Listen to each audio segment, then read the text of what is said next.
Alrighty, folks, earlier in the week, you were lucky enough, or I was lucky enough to interview Pace Morby. He shared so many things in that video. Remember, Pace will be a keynote speaker at our Vegas event, day 2, going for almost 2 hours. But one of the things that he highlighted, I want to talk with Anna Kelly about, is this thing he called BS. This is his belief system. And we spent a lot of time talking about that because, again, who you surround yourself with, who you choose to keep in your circle, and the people that you associate with have a lot of impact on your success or your failure. Anna, I know you guard your network very closely. I know that's something I do as well. But just talk about the importance of a belief system, the support system, and all of that. Yeah, I think I didn't get to hear that interview, but I think it's really, really important and an important topic, especially today. You know, you want to surround yourself with people who, number one, have wisdom. So they're not just throwing out their opinion, and you're not, making investment decisions based on people's opinion, especially if they don't have the experience to back it up. That's really, really important. But with that, you don't want to be around too many people that are just naysayers or pessimistic all the time, because they will bring you down. They will impact your psyche and make you start thinking in a pessimistic, negative way. And it's really difficult to move forward and make good decisions and believe in the potential, in your potential to do well. If you're constantly thinking, the world's stacked against you, the economy stacked against you, the government stacked against you, there's just no way to do anything today. It's all hopeless. And people that have that mindset, quite frankly, are rarely successful at anything, because that mindset and the people that are, in their head, that they're allowing space in their head, is continually pulling them down and make them not believe in what is possible. And therefore they get stuck not doing it. So the opposite is true. If you surround yourself with people that are positive and hopeful and encouraging you that regardless of what happens tomorrow in the world, you have the opportunities and the resources available to us in this country that you can take control and have a better outcome than other people will, just because of your willingness to bet on yourself and to make moves that set you up for the next best thing. So I don't allow myself generally to have really negative people in my circle. Obviously, sometimes you have family members that you can't help and you love them despite it, but you just don't let them take up very much space in your head. And so that's important. And you don't want too many people that are also, again, inexperienced and have so much, optimism that they don't allow the negative data to at least give them some pause and some caution. We did a video, I think it was last week, on some horrible advice of just go buy a bunch of multifamily today, and tomorrow the rates are going to be so much better that you're going to make millions of dollars. Well, if you go based on that level of optimism that isn't tempered by reality and facts and some wisdom, you could also make some mistakes. So having realistic people who are wise, there's a scripture in the Proverbs somewhere that says there's a wisdom in a multitude of counselors. And so that's really important to me, to surround yourself with a multitude of voices that are positive and optimistic, not unrealistically so, but that they're measured and they're cautious and they're wise, but they're hopeful and they encourage you to keep going and to create a wonderful future for yourself. Yeah, this is really important to me because, again, I've said for years that the first 5 years suck. And when I really get back to your belief system, your support system, it's really in the beginning where you need those new voices. You need the experienced hand. And I'm seeing that day in, day out in what we call our school community, right? Or at One Rental at a Time on School, Alex Hormozy's company. I now refer to our community as everyday wealth builders. That's what's on my hat now, because that's really what we're doing. It's not get rich quick. It's not, any of these things, but we're all supporting each other. Today we have 464 members, on our way to 500. And, there's 8 accountability groups, lots of free education, Sunday conversations with me and other millionaires. And it's just so much fun to see a room full of doers, believers, just helping each other. And, it's not all sunshine and rainbows. People have, get mistakes and things hurt and, all of that, but it's very supportive. And that's something I didn't have in the beginning, right? The first 5 years, if I wasn't so broken, Anna, because I didn't have anybody that did real estate.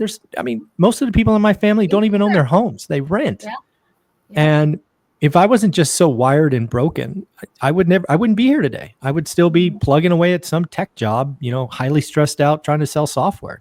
It's school, the one rental at a time school community, I think is going to be the thing that I'm known for most, because it's just, 67 pennies a day, $20 a month. And people are getting, thousands of dollars in value every day. So it's pretty cool. That's amazing. And like you, I didn't have a support system either. I really didn't know anybody that was buying real estate when I kind of started. I had some clients, because I was in private banking, who very wealthy people I realized had a lot of real estate, but the people in my circle, and again, I was in my young mid-20s, nobody owned real estate.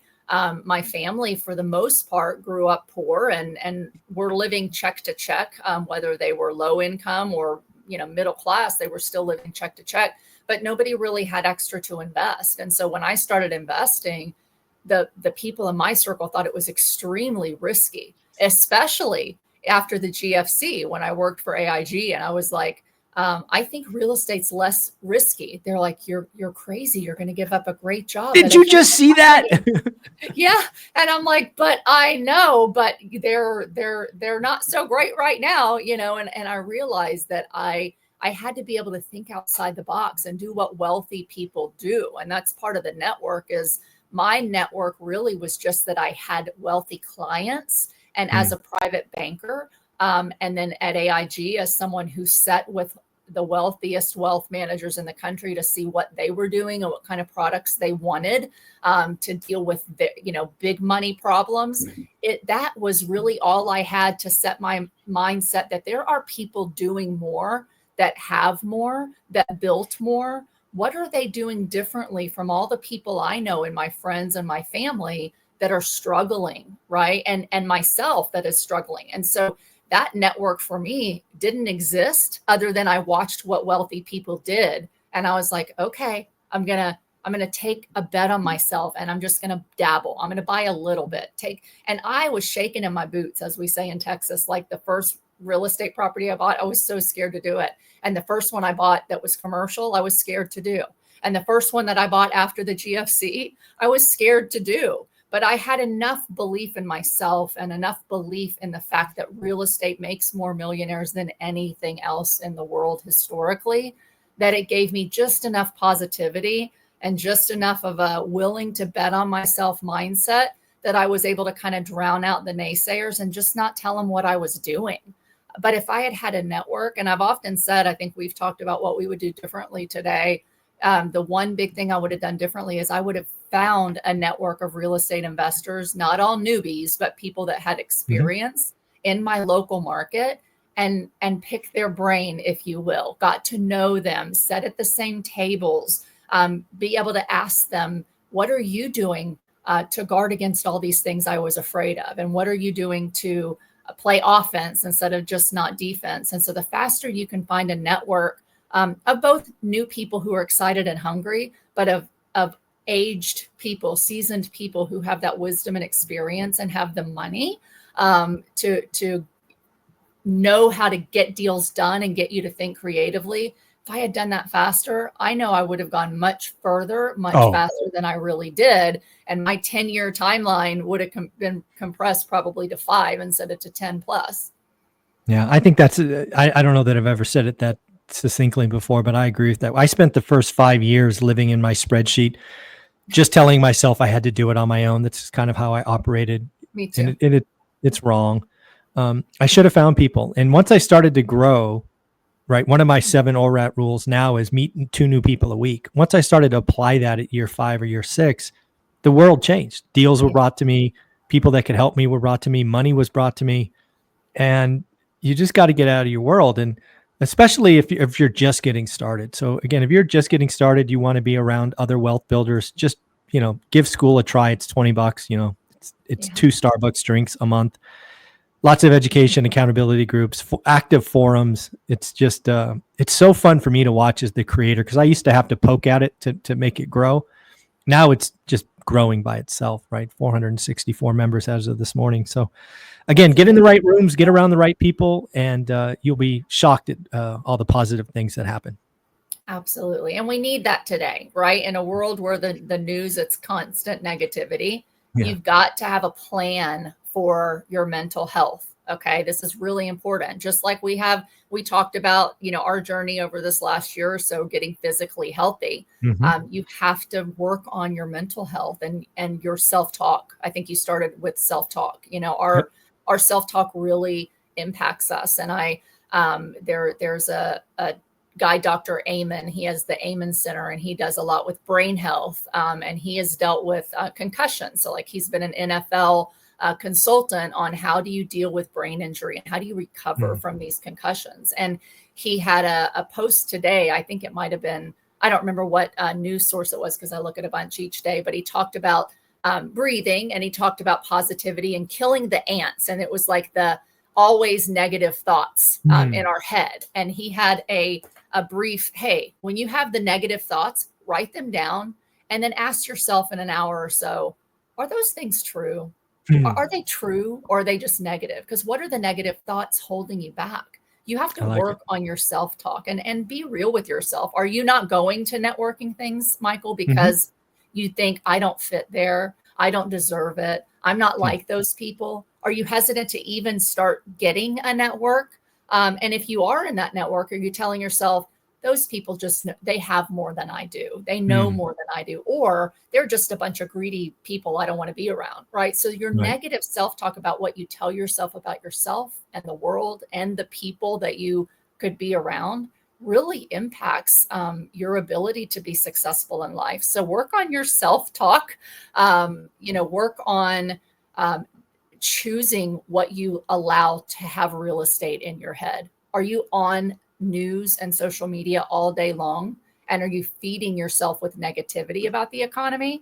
Or are you hopefully listening to shows like this where we give you a balanced view, but try to tell you, hey, regardless of what happens, you can take control of your personal economy and do really, really well, no matter where the rest of the economy goes. So that's really important.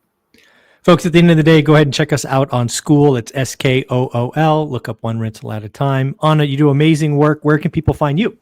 Great. You can find me here. I've actually been in your school community for a couple of chats.